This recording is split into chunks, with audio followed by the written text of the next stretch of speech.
Welcome to again Sarisika channel and today topic is kyphosis. Okay, in detail আজকে আমরা ডিটেলসে কাইফোসিসটা পড়বো। ওকে, বা আলোচনা করব। আমাদের এই সারিসিকা চ্যানেলে যদি নতুন হয়ে থাকেন তাহলে অবশ্যই চ্যানেলটিকে সাবস্ক্রাইব করে পাশে থাকা বেল আইকনটিকে প্রেস করে দিন। আর ভিডিওটি দেখার পর যদি মনে হয় ইনফরমেটিভ হয়েছে তাহলে অবশ্যই ভিডিওটি শেয়ার করে দেন। ওকে, সো টাইম নষ্ট না করে ভিডিওটি শুরু করা যাক। What is kyphosis? আমরা আগের দিন একটা কাইফোসিস সমস্ত লর্ডোসিস এই সমস্ত বিষয়ের একটা ওভারভিউ দেওয়ার চেষ্টা করেছিলাম। যদি আগের ভিডিওটা দেখা না হয়ে থাকে, অর্থাৎ কাইফোসিস বা লর্ডোসিস এইগুলো কি বিষয়, এই যে ডিফর্মিটিসগুলো আমরা পড়েছিলাম সেই বিষয়ে একটা ছোট্ট ভিডিও দেওয়া হয়েছে, অলরেডি আমরা দিয়ে দিয়েছি। তো প্লেলিস্টে আমি লিঙ্ক অবশ্যই প্লেলিস্টের লিঙ্কটা দিয়ে দিচ্ছি, ডিসক্রিপশন বক্সে চেক করে নিতে পারেন। Okay, so what is kyphosis? Kyphosis is a curving of the spine that causes a bowing or rounding of the back, which leads to a hunch neck or slouching posture. অর্থাৎ kyphosis আমরা বলছি কোনটাকে, যখন আমাদের স্পাইনটা curve হয়ে যাচ্ছে বা Boeing of the round of the back, যদি ব্যাকটা বা পিছন সাইডটা বা ব্যাক সাইডটা আমাদের যদি একটু রাউন্ড হয়ে যায় বা বইয়ের মতো হয়ে যায়, যেটাকে হুইচ লিডস টু হাঞ্চ নেক, আমাদের নেকটা হাঞ্চ হয়ে যায়, আর সাউচিং পোস্টারটাও একটু সাউচিং হয়। অর্থাৎ আমরা আগের দিনেও বলেছিলাম যে কাইফোসিস হলো যে পিঠের অংশটা একটু উঁচু হয়ে যায় বা একটা কার্ভ টাইপ হয়ে যায়।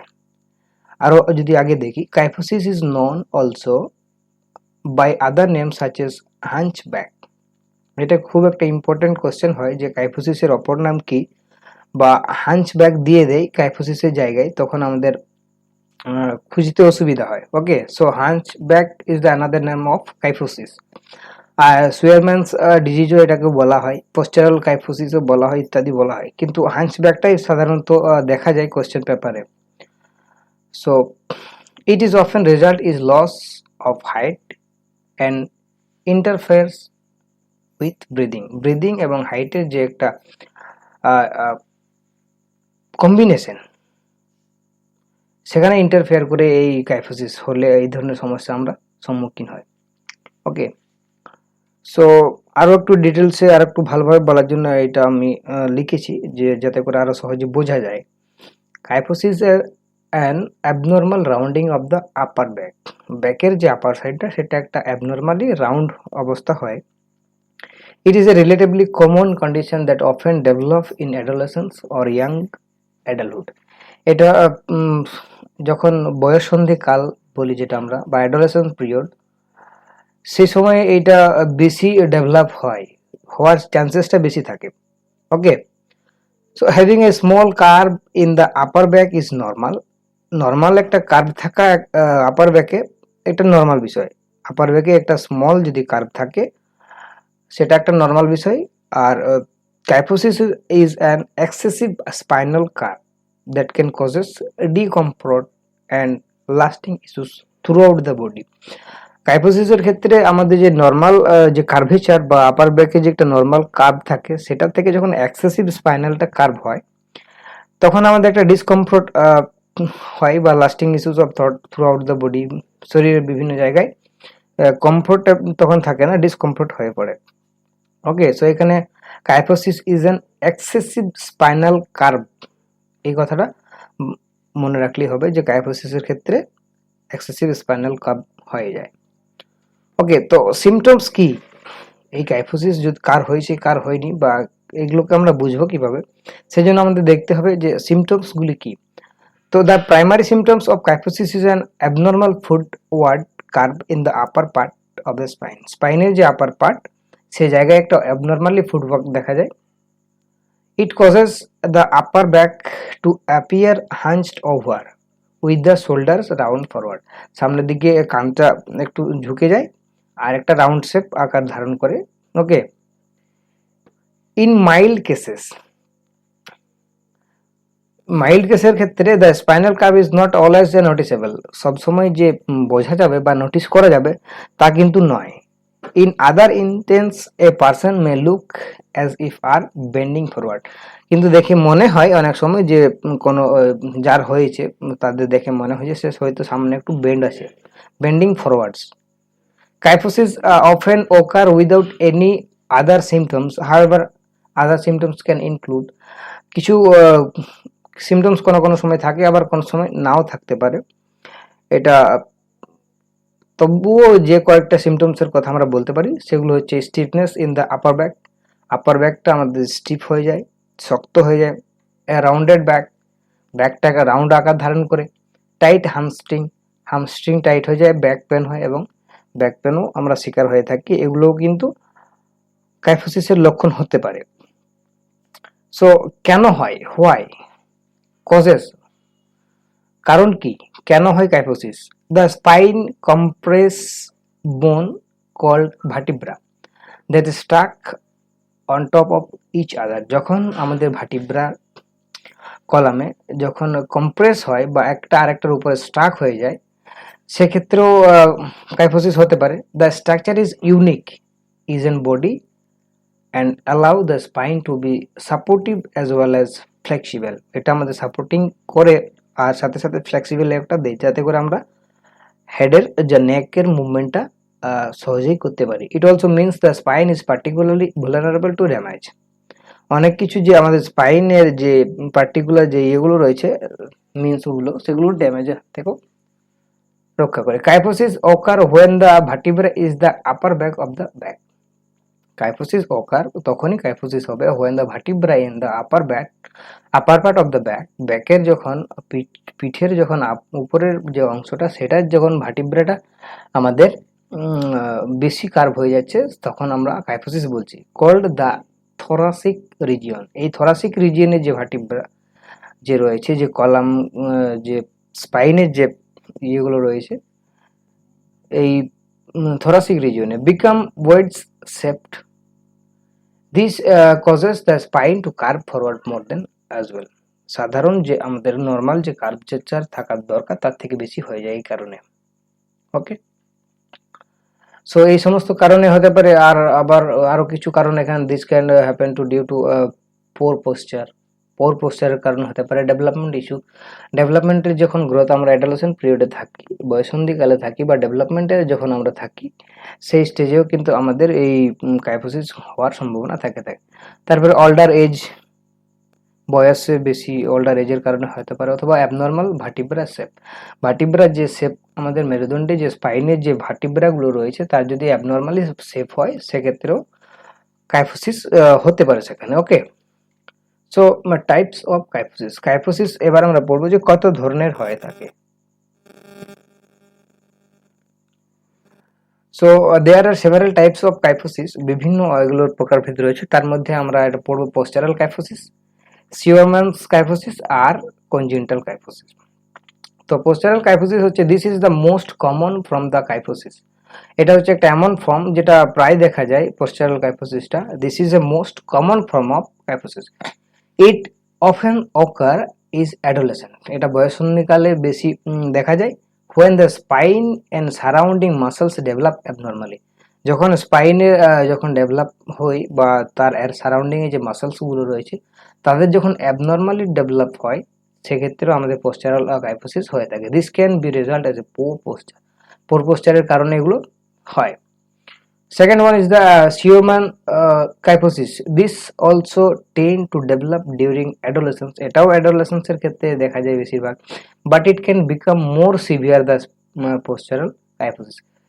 এক্ষেত্রে বলা হয়েছে যে এটা পোস্টারাল যে কাইফোসিস তার থেকে বেশি সিভিয়ার হয়, বেশি জটিল হয় বা মারাত্মক ধরনের একটা বিষয় হয়। Doctor do not know what causes this form of kyphosis. কেন যে এই ধরনের কাইফোসিস হয় বলা হয়েছে যে ডাক্তার বা ডক্টররাও সেটা এখনো সেরকম ভাবে জানে না। Doctor do not know what causes this kyphosis occur. Third one is the congenital kyphosis. This occur when the spine does not develop properly in the womb. যখন মাতৃগর্ভে শিশু থাকে সেক্ষেত্রে যখন তার স্পাইনটা প্রপারলি ডেভেলপ না হয় না, না হওয়ার কারণে এই যে congenital kyphosis হয়। This occur when the spine does not develop properly in the womb, causing kyphosis at the birth। তারপরে জন্মের সময় বা জন্মকালে এই kyphosis দেখা যায়। It can be rapidly worsen with age। বয়স বাড়ার সাথে সাথে এর যে অবস্থা বা এই যে স্বাভাবিক সেটা আরো সিভিয়ার হয়ে ওঠে, আরো মারাত্মক রূপ ধারণ করে। ওকে, so this was the type of kyphosis: postural kyphosis, Severman kyphosis R congenital kyphosis। আশা করি বোঝা গেছে এই তিনটা টাইপস। So next treatment. এই সমস্ত যদি আমাদের কাইফোসিস এর হয় বা তাহলে আমরা এগুলোকে কিভাবে ট্রিটমেন্ট করব বা এগুলো থেকে প্রতিরোধের ব্যবস্থা কি রয়েছে সে সম্পর্কে আমরা একটু দেখে নেব, কারণ আমি ভিডিওটা আগেই বলেছিলাম যে আমরা ইন ডিটেলসে পড়ব। Okay, so treatment will focus on preventing the curve from the worsening and restoring normal posture where possible. যতটা সম্ভব যে তার নর্মাল যে কার্ভেচার বা যা পোস্টার সেটা মেনটেন রাখার জন্য আমাদের ট্রিটমেন্ট করা হয়, এটার উপরেই ফোকাস করা হয়। Okay, treatment for kyphosis depend on the type of severity of the curve. কার্ভের যেমন জটিলতা বা যেমন সিভিয়ারিটি থাকে সেই হিসাবে তার ট্রিটমেন্টটা ডিপেন্ড করে তার উপর। ওকে, a doctor will perform physical exam and look at the scan to work out the type and severity of a person kyphosis to determine the best treatment। তার জন্য ডাক্তার বিভিন্ন ধরনের স্ক্যান, বিভিন্ন ধরনের এক্সাম করে থাকে যে কোন ধরনের সিভিয়ারিটি এই কাইফোসিসের মধ্যে রয়েছে, এটাকে ডিটারমাইন করে যে যাতে করে তাদেরকে প্রপার ট্রিটমেন্ট দেওয়া যেতে পারে। সো বেসিক্যালি এর কাইফোসিসের ট্রিটমেন্ট তিন ধরনের কথা আমরা ভাবি বা তিন ধরনের কথা হয়ে থাকে: সার্জিক্যাল ট্রিটমেন্ট, নন সার্জিক্যাল আর এক্সারসাইজ ট্রিটমেন্ট। ওকে, তো সার্জিক্যাল, নন সার্জিক্যাল ট্রিটমেন্ট আর এক্সারসাইজ ট্রিটমেন্টটা আমরা দেখে নেব। সার্জিক্যাল ট্রিটমেন্ট বিষয়টা হচ্ছে যে people with the congenital kyphosis of or severe form of postural or Scheuermann kyphosis who have not responded to treatment many benefit from surgery. বলছে যেগুলো কনজেনিটাল কাইফোসিস অথবা severe form of postural or Scheuermann kyphosis who have not responded to treatment May benefited from surgery, তাদের surgery থেকে তারা বেশি একটা benefit না পেলেও বলছে the type of surgery varies from person to person. বিভিন্ন ব্যক্তির ক্ষেত্রে বিভিন্ন রকমভাবে সার্জারিটা ডিপেন্ড করে। A common type of surgery for kyphosis is spinal fusion. একটা কমন যে কাইফোসিসের সার্জিক্যাল ট্রিটমেন্টে রয়েছে সেটা হচ্ছে স্পাইনাল ফিউশন। এক্ষেত্রে স্পাইনালয়েড ফিউশন করানো হয় বা ফিউশন ঘটানো হয়, সার্জিক্যাল কিন্তু। ওকে, তো this involves welding several vertebra together to form of single segment of বোন। এক্ষেত্রে কি করা হয়, আমাদের যে অনেকগুলো ভার্টিব্রা রয়েছে বা সেই অঞ্চলে যে ভার্টিব্রাগুলো রয়েছে বা কিছু কিছু ভার্টিব্রাকে ভাগ করে সেগুলোকে একসাথে ওয়েল্ডিং এর মাধ্যমে সেগুলোকে জুড়ে দেওয়া হয় স্পাইনাল ফিউশনের ক্ষেত্রে। ওকে, তারপরে সেগমেন্ট অফ বোন হিসাবে এটাকে তৈরি করে দেওয়া হয়। অথবা other surgical procedure for severe kyphosis involve inserting rods. যদি এর থেকেও বেশি সিভিয়ার হয় বা জটিল রূপ হয় কাইফোসিসের, তাহলে সেক্ষেত্রে রড ইনসার্ট করা হয়, রড দিয়ে দেওয়া হয় বা মেটাল স্ক্রু দেওয়া হয় and plate into the spine. স্পাইনের ক্ষেত্রে প্লেট, মেটাল স্ক্রু, রড দিয়ে সেটাকে ফিক্স করে দেওয়া হয়। This help to stabilize the spine and increase the rate of fusion of the bone grafting.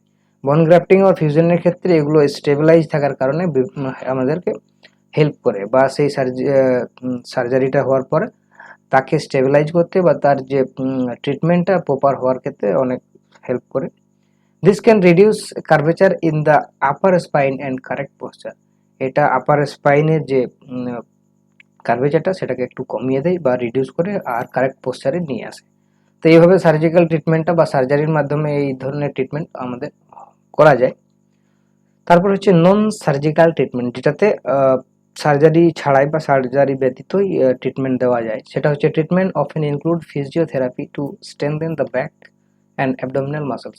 এক্ষেত্রে ফিজিওথেরাপির মধ্য দিয়ে অ্যাবডোমিনাল মাসলস আর ব্যাক মাসলটাকে স্ট্রেংথেন করা হয়, আরও বেশি শক্তিশালী করে দেওয়া হয়। This will relieve pressure of the spine. তখন কি হয়, যে স্পাইনের যে প্রেসারটা সেটা একটু কমিয়ে যায়, helping to improve posture and reduce discomfort. যে ডিসকমফোর্টে সে ভুগছিল, যে অসুবিধায় সে ভুগছিল, যার কাইফোসিস হয়েছে, সেটা একটু কমিয়ে দেয়, আর পোস্চারটাকে গুড পোস্চার বা একটা ভালো পোস্চারে আসার জন্য তাকে ইমপ্রুভ করে।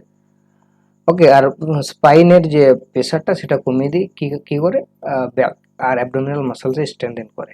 ওকে, so doctor usually recommended that people who with postural and Scheuermann kyphosis CV receives non-surgical form of treatment। এক্ষেত্রে শিওরম্যান কাইফোসিস আর পোস্টারাল কাইফোসিসের ক্ষেত্রেও নন সার্জিক্যাল ফর্ম ট্রিটমেন্ট করা হয়। সবসময়ই যে সার্জারি করতে হবে সেটা কিন্তু কোনো বিষয় নয়, নন সার্জিক্যাল ট্রিটমেন্টও এখানে রয়েছে। এক্ষেত্রে কি করা হয়, in some cases of Scheuermann kyphosis a doctor may recommended a spinal brace. একটা স্পাইনাল ব্রাশকে রেকমেন্ড করে ডাক্তাররা। The brace will support the spine to grow into the correct posture. সেই ব্রাশটা কি করে আমাদের যে স্পাইনালটা রয়েছে সেই স্পাইনালটাকে বা সেই স্পাইনটাকে প্রপার গ্রোথ বা কারেক্ট পোস্টারে গ্রোথ করতে সাহায্য করে।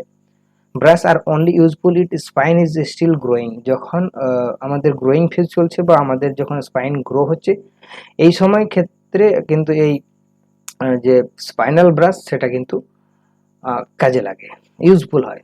নন steroidal anti inflammatory drug can help reduce any discomfort with kyphosis. কাইফোসিসের সাথে যে কাইফোসিসের জন্য যে অসুবিধাগুলো আমরা সম্মুখীন হয়ে থাকি, সেগুলো যে নন স্টেরয়েডিয়াল অ্যান্টি ইনফ্লামেটরি ড্রাগগুলো রয়েছে সেগুলো আমাদেরকে হেল্প করে। তো এই ছিল নন সার্জিক্যাল ট্রিটমেন্ট। এরপরে আমরা এক্সারসাইজ দেখে নেব। Exercise for kyphosis. কাইফোসিসের ট্রিটমেন্টের ক্ষেত্রে এক্সারসাইজ কিভাবে ব্যবহৃত হয় বা সেই এক্সারসাইজগুলোই বা কি। ওকে, a physiotherapist can recommended exercise and stretches to strengthen the back and abdominal muscles such as knee roll। বিভিন্ন ধরনের এক্সারসাইজ রয়েছে, তার মধ্যে নি রোল ডাক্তাররা এটাকে বা যারা ফিজিওথেরাপিস্ট তারা এটাকে রেকমেন্ড করে কাইফোসিসকে প্রতিরোধ করার জন্য, ট্রিটমেন্ট করার জন্য। তো নি রোল হচ্ছে একটা এক্সারসাইজ। তারপরে আরো দু একটা এক্সারসাইজ রয়েছে। তো নি রোল বিষয়টা কি? তো নি রোল হচ্ছে যে lie on the floor with the knees bend and feet flat on the floor. সোজা হয়ে শুয়ে হাঁটু দুটিকে ভাঁজ করে শুতে হবে। তারপরে move the knees slowly to one side until the back feel tense. তারপরে জোড়া পা দুটোকে এক সাইডে আমাদেরকে আস্তে আস্তে করে মুভ করতে হবে যতক্ষণ পর্যন্ত না আমাদের ওই ব্যাকে যতক্ষণ না টেন্স ফিল করছে, যতক্ষণ না ব্যাক মাসল বা ব্যাক সাইডটা আমাদের যতক্ষণ না একটা টান টান অবস্থা আসছে। তারপরে repeated at least 5 time on each side. প্রত্যেক সাইডে মিনিমাম 5 বার করে এটা করতে হবে। ওকে, তো এক্সারসাইজটা ঠিক এই রকম যে প্রথমে ফ্ল্যাট ভাবে আমরা শুয়ে পা দুটিকে সামনে জোড়া করে হাঁটু বাঁধ করে প্রথমে লেফট তারপরে রাইটে আস্তে আস্তে করে এটাকে মুভ করতে হবে যতক্ষণ না আমাদের ব্যাকে একটা টেন্স হচ্ছে। ওকে, সো এটা ছিল নি রোল। তারপরে হচ্ছে পেলভিক টেটলিং। পেলভিক টেটলিং একটা এক্সারসাইজ, যে ক্ষেত্রে আমাদের লাই on the floor with the knees bend. একই রকম ভাবে আমাদেরকে বেন্ড হয়ে ফ্লোরে শুয়ে পড়তে হবে। তারপরে স্লোলি আর্চ দ্য ব্যাক। তারপরে আস্তে আস্তে ব্যাকটাকে আর্চ করতে হবে slowly, keeping in buttock and upper. তারপরে বাটকটাকে আস্তে আস্তে তুলতে হবে উপরের দিকে। Back flat on the ground, কিন্তু ব্যাকটা ফ্ল্যাট ভাবে গ্রাউন্ডেই থাকবে। Okay, hold the arch for a few second before returning to a fully flat position. Fully flat পজিশনে আসার আগে আমাদেরকে কিছু সেকেন্ড সেখানে হোল্ড করতে হবে। রিপিটেড অ্যাট লিস্ট 5 টাইমস, কম হলেও 5 বার এটাকে রিপিট করতে হবে। তো এক্সারসাইজটা ঠিক এরকম, একই রকম ভাবে ফ্লোরের উপরে শুয়ে পা দুটিকে ভাঁজ করে প্রথমে আপার যে একটা আর্চ তৈরি করতে হচ্ছে, তারপরে বাটকটাকেও তুলে একটা আর্চ তৈরি করা হচ্ছে। এক্ষেত্রে আমাদের 4-5 সেকেন্ড সেখানে হোল্ড করা যেতেই পারে, আর মিনিমাম 5 থেকে 6 বার বা 10 বার এটাকে এই প্র্যাকটিস করা যেতে পারে কাইফোসিসের ক্ষেত্রে। So another exercise is knees to chest.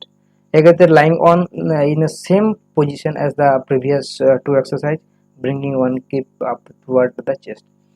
Okay, একই রকম ভাবে আগের যে এক্সারসাইজ দুটো ছিল সেই একই রকম ভাবে হবে। আর এক্ষেত্রে কি হবে, clap the hand around the নি দুটোকে আমরা হাত দিয়ে ধরে and gently pool in the নি ক্লোজার টু দ্য চেস্ট, আস্তে আস্তে করে নি দুটো বা হাঁটু দুটোকে চেস্টের কাছে পুল করতে হবে, অর্থাৎ টানতে হবে। Okay, hold this position for a few second then relax, কিছুক্ষণ সেটাকে বা কিছু সেকেন্ড সেখানে হোল্ড করার পরে রিল্যাক্স করতে হবে। এইভাবে repeated least 5 time on each leg, প্রত্যেক লেগের ক্ষেত্রে মিনিমাম 5 বার করে এটাকে প্র্যাকটিস করা যেতে পারে। সো এক্সারসাইজটা ঠিক এইরকম, একই রকম ভাবে শুয়ে সিঙ্গেল লেগ বা বোথ লেগকে আমরা হোল্ড করি, তারপরে যতটা সম্ভব as much as possible we will try to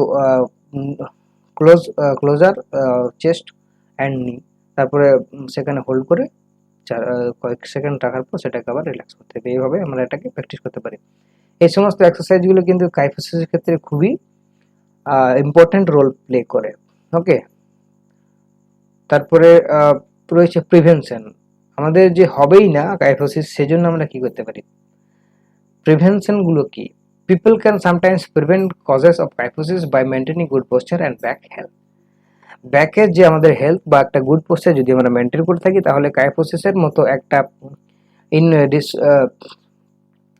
এই যে এই ধরনের যে একটা সমস্যা, সেখান থেকে যে ডিফর্মিটি, সেই ডিফর্মিটি থেকে আমরা মুক্তি পেতে পারি বা সেটা আমরা প্রিভেন্ট করতেই পারি। সে কিভাবে প্রিভেন্ট করা যায়, সেজন্য কিছু টিপস ফর প্রিভেন্টিং কাইফোসিসের যে টিপসগুলো রয়েছে সেগুলোকে প্রিভেন্ট করার জন্য কাইফোসিসকে, সেগুলো হচ্ছে এক্সারসাইজিং রেগুলারলি, প্রতিদিন যদি আমরা এক্সারসাইজ করি, অ্যাভয়েডিং স্লোচিং যদি আমরা অ্যাভয়েড করি, অর্থাৎ এক জায়গায় অনেকক্ষণ বসে থাকা, এক জায়গায় শুয়ে থাকা বা মুভমেন্ট না করা, এগুলোকে যদি আমরা অ্যাভয়েড করি, using orthopaedic equipment with using a desk or computer, যখন ডেস্ক অথবা কম্পিউটারে আমরা বসি বা অনেকক্ষণ ধরে যদি কাজ করি, সেক্ষেত্রে অর্থোপেডিকের যে ইকুইপমেন্ট সেগুলোকে ব্যবহার করা, using well design backpack that spread the weight evenly across the back, ভালো ধরনের বা ভালো ডিজাইন করা ব্যাগগুলো আমরা ব্যবহার করতে পারি, যেগুলো আমরা